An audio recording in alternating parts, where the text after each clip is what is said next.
In the abundant works of the angelic doctor St. Thomas Aquinas, many philosophers tend to emphasize Aquinas' 5 ways for demonstrating God's existence, as is presented in his work, the Summa Theologiae. While they are profound, they are not the only ways for God's existence Aquinas presents in all his works. In his work titled De ente et essentia, which in English is On Being and Essence, Aquinas covers the metaphysics of the essence and existence distinction. Essence can simply be defined as what a thing is, while existence or being is that a thing is in reality. Take man, for instance.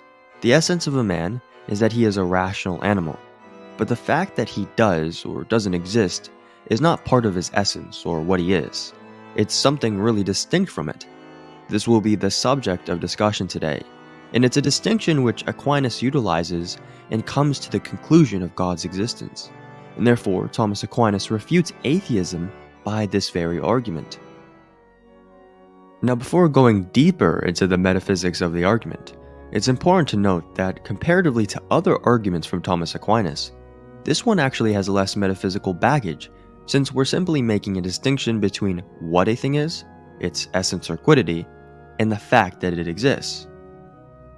Now, to demonstrate the distinction between essence and existence, Aquinas states, whatever is not in the concept of the essence or the quiddity comes from outside the essence and makes a composition with the essence, because no essence can be understood without the things that are its parts. But every essence or quiddity can be understood without understanding anything about its existence. I can understand what a man is or what a phoenix is, and nevertheless not know whether either has existence in reality. Aquinas gives the scenario of considering the various essences of things. The essence being that of a man or humanity. The second is that of a phoenix bird, which is merely legendful and does not actually exist.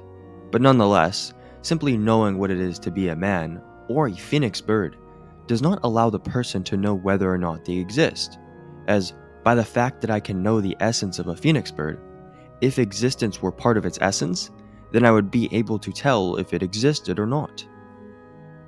Thomas Aquinas then gives the hypothetical of a being in which its essence and existence are identical, to further prove the real distinction between essence and existence. Therefore, it is clear that existence is something other than the essence or quiddity, unless perhaps there is something whose quiddity, essence, is its very own existence, and if so, this thing must be one and primary. But if we posit a thing that is existence only, such that it is subsisting existence itself, this existence will not receive the addition of a difference. For if there were added a difference, it would be not only existence, but existence in also some form beyond this. Much less would such a thing receive the addition of matter, for then the thing would be not subsisting existence, but material. Hence it remains that a thing that is its own existence cannot be other than one. And so in every other thing, the thing's existence is one thing, and its essence or quiddity or nature or form is another. Here Aquinas argues that if there was a being whose essence is their existence, that thing would be ipsum esse subsistens, subsistent existence itself. Further, there could only be one such being that is identical to existence itself.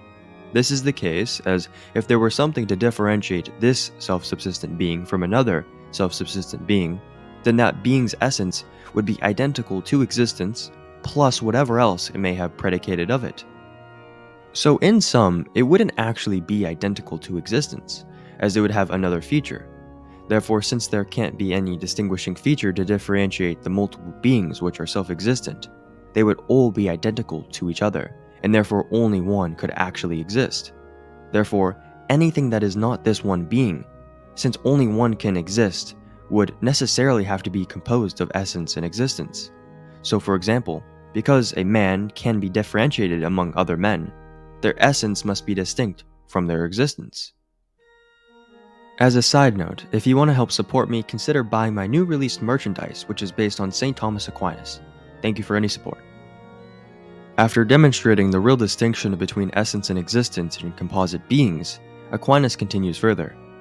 Everything that pertains to a thing, however, either is caused by principles of its own nature, as risability in man, or else comes from some extrinsic principle, as light in the air from the influence of the sun.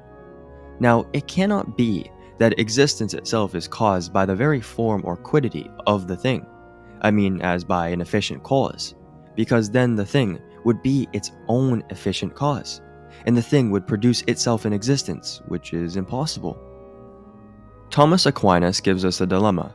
Either existence is caused by a being's nature or essence, or existence is something which it receives from an external source. On the first point, Aquinas argues that existence is not brought forth by a thing's nature, because then it would be its own efficient cause of existence, which is illogical, since that being doesn't exist yet to cause its own existence. Cardinal Cajetan explains it as such, that it is impossible that some being should affect its own proper existence is evident from this, that it would then follow that it would exist before it would exist. From the fact that it would cause, it would exist, for every efficient cause exists. From the fact that its own proper existence would cause its own existence, it would follow upon causality of that. Thus, it would exist before it would exist. On this point, the only other option is that existence is derived externally from another. Aquinas states, therefore, everything the existence of which is other than its own nature has existence from another. And since everything that is through another is reduced to that which is through itself as to a first cause, there is something that is the cause of existence in all things, in that this thing is existence only. Otherwise, we would have to go to infinity in causes, for everything that is not existence alone has a cause of its existence, as was said above. It is clear, therefore, that the intelligences are form and existence, and have existence from the first being, which is existence alone. And this is the first cause, which is God. The angelic doctor posits what is known as a per se causal chain, in which each member of the causal series receives existence from the previous member. This causal chain is not one which goes back into the past, but it's one where each member relies on the previous member at any moment. So for example, a rock being moved by a stick being moved by a hand. And so each member in this causal chain has existence in virtue of it receiving it from the first cause of the chain, or that being which just is existence itself, which we know of as God. And so the reasoning for the causal chain to not go on to infinity is that each member is a secondary cause, and does not possess existence of themselves, but possesses it only in virtue of a primary cause, or being, which has it of itself. This being would have to be existence itself, as if its existence and essence were really distinct, then the causal chain would still go on to infinity. Gergoux-Lagrange comments on infinite regress, and therefore refutes it as well. He states, but such infinite regress is absurd in a series necessarily subordinated, as, for example, in the following, the moon is attracted by the earth by the sun by another center, and thus to infinity. Such regress, we must say, is absurd. If there is no first center of attraction, here and now in operation, then there would be no attraction anywhere. Therefore, as Aquinas' argument finishes up, Aquinas concludes that the primary cause of this chain must be ipsum esse subsistence, or self-subsistent being or existence. Many divine characteristics or perfections follow from the primary cause being existence itself. For example, it would have to be eternal, since it can't begin or cease to exist.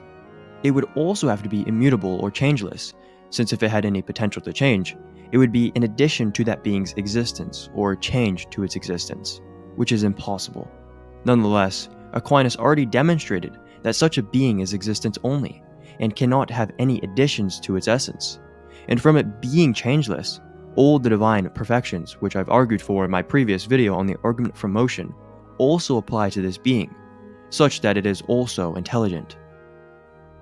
From the conclusion of the argument, objections like existential inertia are refuted, since in virtue of the members of the per se causal chain, they would need the primary cause to exist at any moment for their existence, but this will be covered more thoroughly in a future video. Suffice it to say, we have concluded that there exists a being which just is existence itself, and has the power to cause existence in others, and this is what we know of as God, as St. Thomas Aquinas states. Thank you for watching. If you enjoyed the video, please like and subscribe. And if you want to help support the channel, consider becoming a channel member. As always, God bless.